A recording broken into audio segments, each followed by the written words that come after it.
Γεια σας φίλοι μου, καλώς ήρθατε σε ακόμα ένα βίντεο στο κανάλι μας.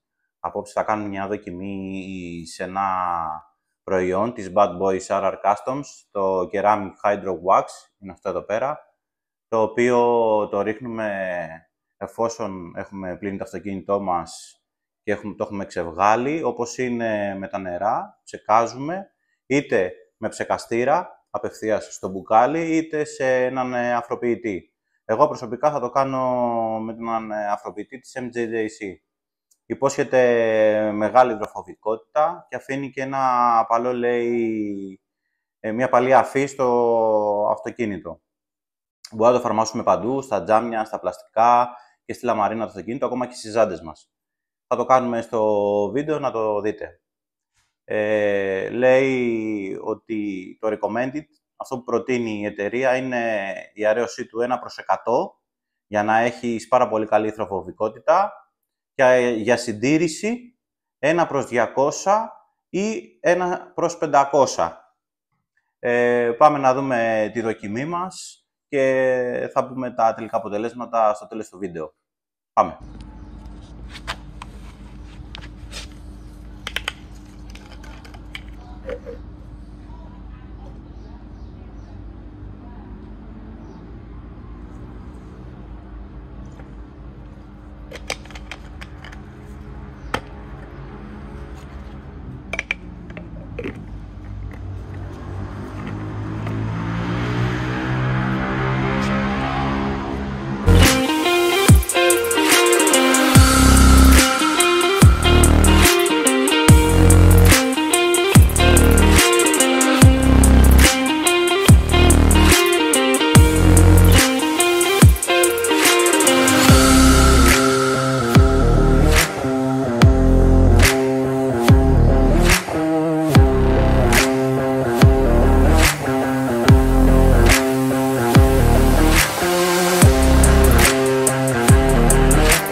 Αυτή ήταν η δοκιμή μας για το προϊόν της RR Custom Bad Boys, το Ceramic Hydro Wax.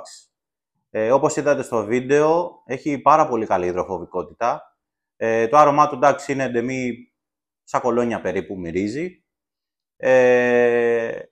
Μετά στο σκούπισμα, σκουπιστεί και το αυτοκίνητο κατευθείαν, δηλαδή και με την πετσέτα που έχω είναι πολύ καλή, είναι 1200 GSM. Τα πήρε τα νερά κατευθείαν.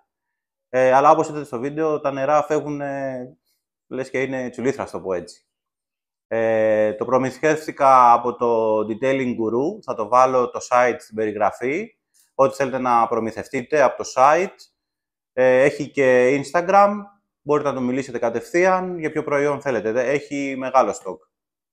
Αυτή ήταν η δοκιμή μας, ελπίζω να σας άρεσε. Αφήστε ένα σχόλιο, κάντε και ένα like και ένα subscribe, με βοηθάτε. Καλή συνέχεια.